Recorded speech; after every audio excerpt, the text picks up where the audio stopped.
Hello, everyone. Welcome back to the Style Series. I'm Natalie Walton, and I'm really excited to share this training with you. 3 transformative mindset beliefs that every creative needs.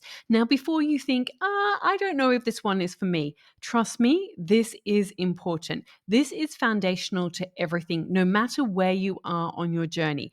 So, every single level that you are at on your creative journey, you will encounter new challenges, new mindset blocks, and you will have to overcome them because, with every different level, there's a new devil. So, I'm going to share with you what I've learned on my journey and has really helped me. And I trust that it's going to really help you too.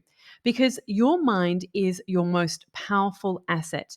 Now, it can be both a huge blessing and a curse. Sometimes it can really hold us back, and other times, if we learn to harness it correctly, it can really help to propel us forward. And I'm going to share how you can actually leverage your mind to get where you want to go, because this is so often overlooked. I think that it's very easily discounted that I don't necessarily need this. I don't think this is relevant to me. Maybe even you think, I'm not a professional. I'm just doing this for my own home, for my own enjoyment, but it applies to so many different areas of your life. So if you know and understand how to apply these principles, it can really transform so many different areas of your life. It can help with your relationships. It can help with your children, so many different areas. So I really encourage you to come to this with an open mind. It's also really important that you choose what you think wisely. We get to choose our thoughts. Sometimes you might not believe that, but we do. Every thought that we have is a choice. So we need to be really careful about the thoughts that we believe.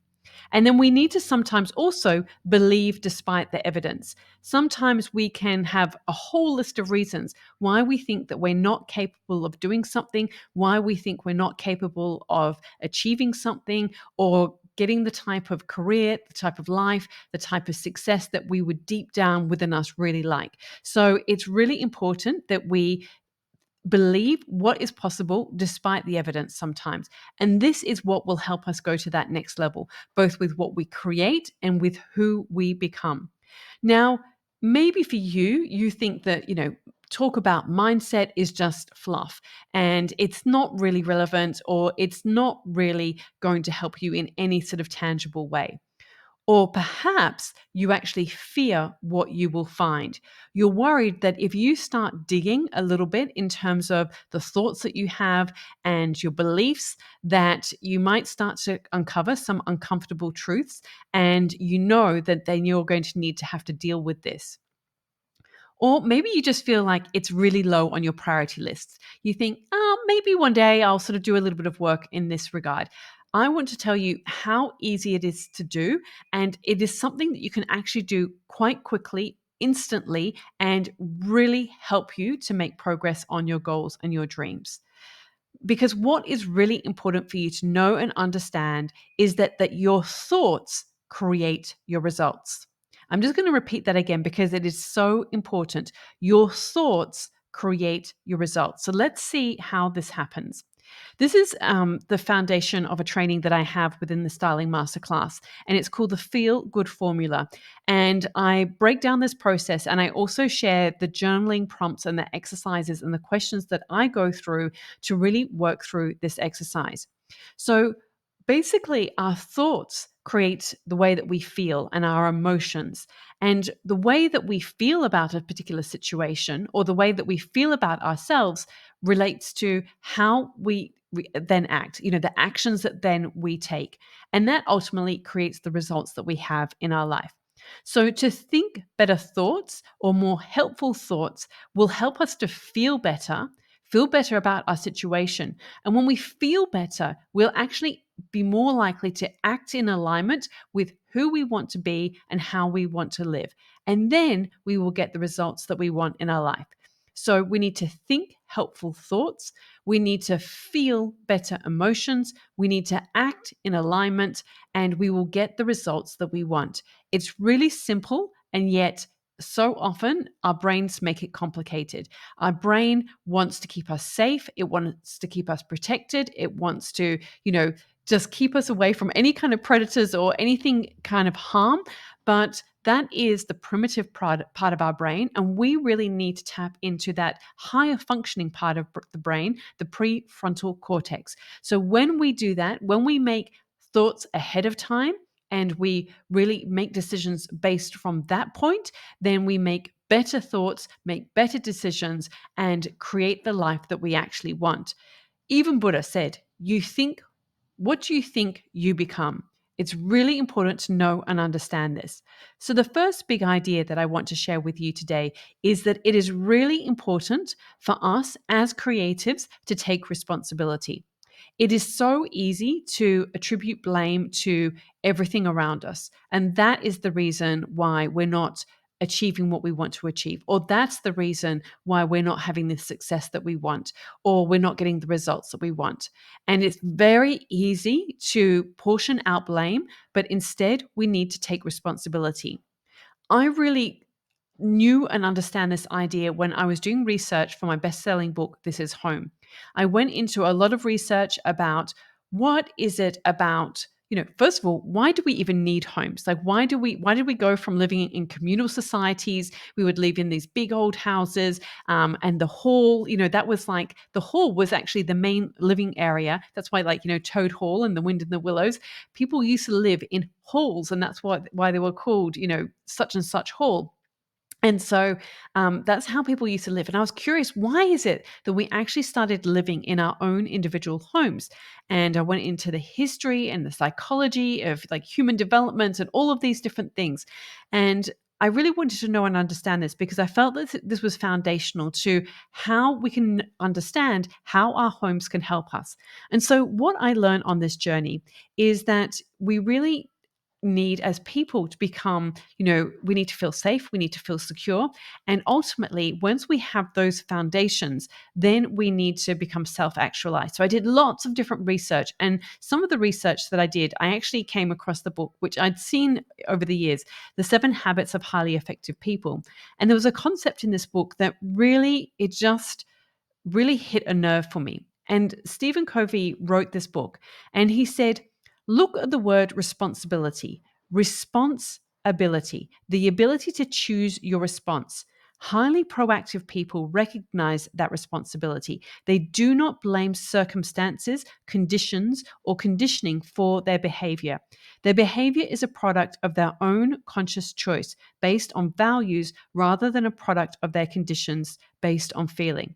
So, this idea that we need to take responsibility and that we are active human beings and we can take our responsibility for what happens in our life and the way that we can respond as well is so important.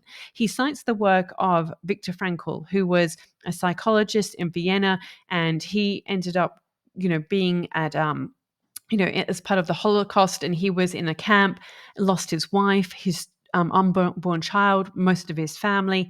And he said the most beautiful and profound and kind of heartbreaking thing, which was that everything could be taken away from him except his ability to choose.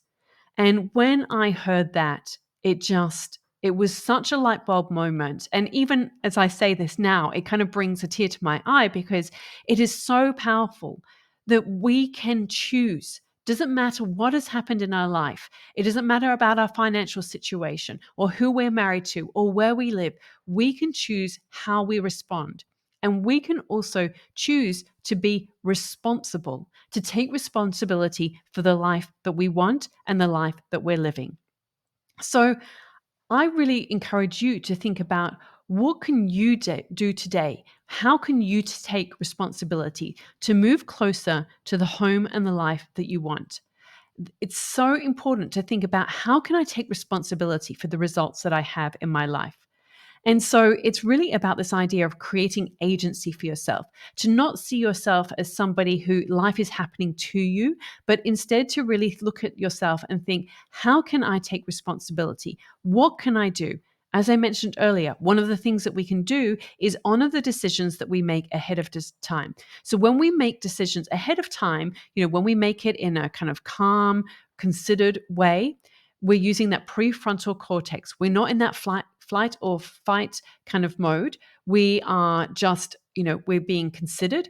And so when we make decisions at that point, that is when we're using the high functioning part of our brain. So we need to respect the decisions that we make then, not responding out of fear in the moment and thinking, oh, I know I said I was going to do that, but I'm not going to do it because I feel uncomfortable, or we have all these other reasons that come up for us. It's also important to focus on accountability rather than blame. So we have to stop the blame game. We have to stop blaming our circumstances. We have to stop blaming our finances or the economy or the algorithm, all of those different things that can show up for us as creatives. And instead look at how can we take responsibility? How can we create that agency for ourselves? Also, what's really powerful is to assume the identity of the person that you want to become. This is in the book by James Clear, Atomic Habits. And he really talks about this idea of when we want to make change in our life, one of the best ways to do it is to assume the identity of the person that we want to become. He also says how important it is to surround yourself with people who have the habits you want to have yourself. Because when you do, you'll rise together. This is something that is so important. We are social creatures. We need to be in community. And, over, the decades and the hundreds and thousands of years, we've become more and more isolated in terms of how we live. Like I said, originally we used to live in these big halls, in these big spaces, communal spaces. And now we live in our own homes and we live in our own minds in many ways. So we need to come together with other people. And that is how we will grow, and we will really also help keep ourselves accountable in many ways. So I want you to think about how can you connect with a community of like-minded creatives? How can you create that community around yourself? How can you create that accountability for yourself? And when you actually surround yourself with people who have that identity that you want to have. So if you want to be a creative, or if you want to be an interior designer, or if you want to, have a shop or whatever it is, when you surround yourself with other people who are doing those things, it normalizes that behavior, the good and the bad, the challenges, the successes and the failures, all of the things, but it normalizes it and it makes it real that this is something that I can do. Whereas when you remove yourself from that, or you don't sort of put yourself in that type of community, it seems like some kind of far off, distant idea. But instead, we need to really stay connected with it, and we need to stay connected with each other. The second idea that I want to share with you today is that we need to embrace abundance. So often we can live in scarcity. And so I want you to think, do you have a scarcity or an abundance mindset? Do you find yourself, no one is going to pay me to do this work, or there's not enough clients out there, or the market is too saturated, or no one is buying right now, or the algorithm just makes it impossible to grow on Instagram right now? None of those things are true, because they are all thoughts that we are choosing to believe. And instead, we can choose better thoughts. So I want you to be really careful what you choose to believe, because you need to be able to ask yourself, could I prove this in a court of law?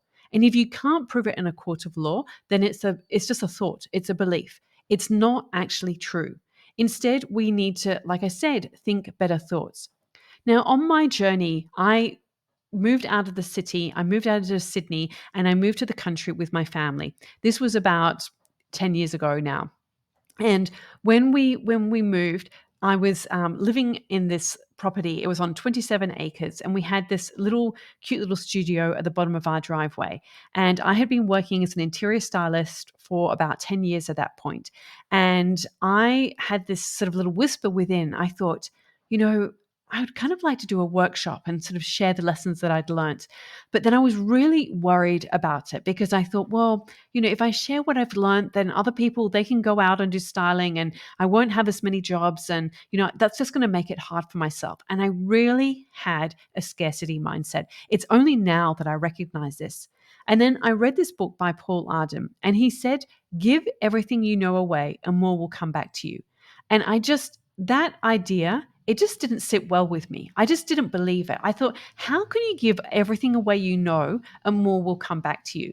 I thought if you give everything away you know, then other people are going to have the upper hand. They're going to have, access to more knowledge, and it's going to be more competitive, and you're going to lose work. And all of these different things were swirling around in my mind. But because I felt such dissonance with this idea, there was another part of me that thought, I've got to try. I've got to try this idea. And so what I did was I then decided, okay, I'm going to put it out there and see if people are interested in doing a workshop. So I made an announcement on Instagram, and I actually had, within the first 24 hours, it sold out. And look, it was a very small space. You can see, if you're watching the video, you can see the space there. And it was a very small space. So I had just over 10 people, but I was blown away the response that I had. And I did that. And since then, I had people say, well, I'm in Switzerland, I'm in Mexico. Can you please do an online version? So I did an online version and I created the Styling Masterclass. And since then, I've taught thousands of students around the world. And I share that to tell you that I had such a scarcity mindset that if I give away my knowledge, that I'm going to be losing out. But actually, I gained so much. It's been the most incredible journey of my life. And so I really just encourage you to think about, do you have a scarcity or an abundance mindset?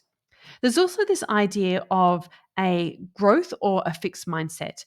There's a psychologist called Carol Dweck at Stanford, and she has done lots of work on growth mindset.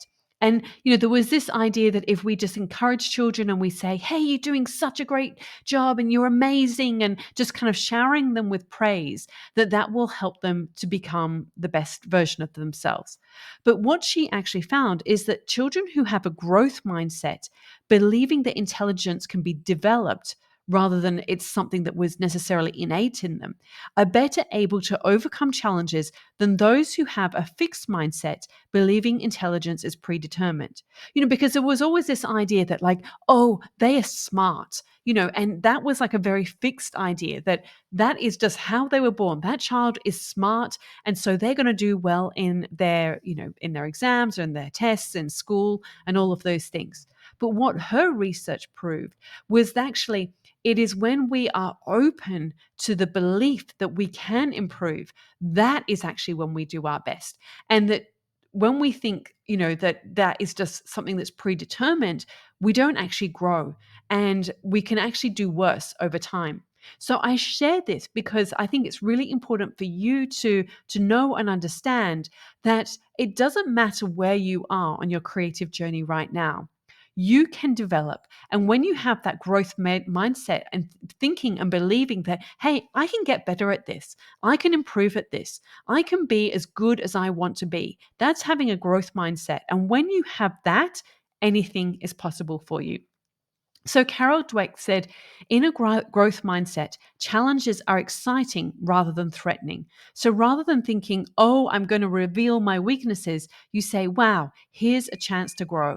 So as I said, for you, I really encourage you to flip the script. And so what I mean by that is give your brain evidence of why now is a great time to make change or move forward or take action, to really embrace this growth mindset that you can do this.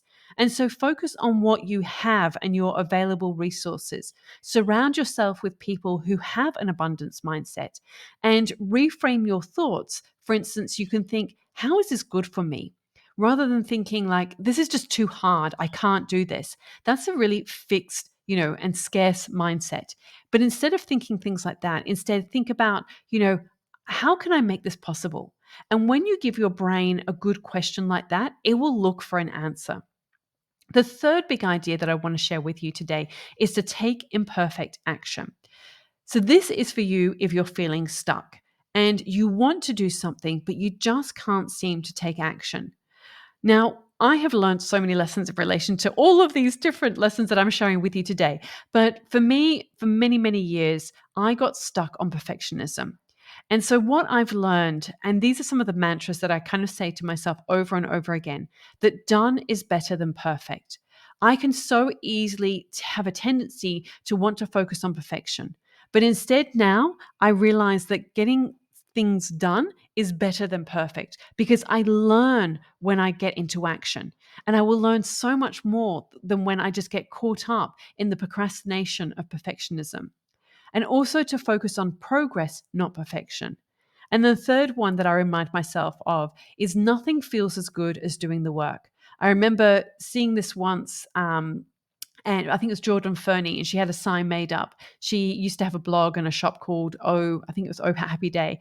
And she had the sign that said, nothing feels as good as doing the work. And that always stuck with me. This idea of is actually when we do the work, that's when we get the joy out of it. And to focus on that rather than the outcome. So, my encouragement for you is to focus on progress, not perfection, and try to reframe your perfectionist tendencies if you have them. So, like I said, focus on the process, not the result. And take one step at a time. Don't get too far ahead of yourself. Just focus on this thing that you've got in front of you right now and ask yourself, what's my next best move? I love this idea from James Clear, who wrote Atomic Habits. He also says 1% daily improvement compounds over time. We can so easily get caught up on wanting everything to be perfect or at that just next level. But actually, if we apply ourselves a little bit every day and make little improvements every day, we will actually enjoy the compound growth of that. So, just to quickly review, we've looked at the importance of taking responsibility, that we can't play the blame game, and we've really got to take responsibility for the results that we have in our life. We've also looked at the importance of embracing an abundance mindset and to know that, we can grow when we choose to believe it. That we are not assigned as being good or bad at creativity, good or bad at, styling, good or bad at doing interiors or art or making music or whatever the creative passion that you have, writing. And thirdly, that we need to take imperfect action.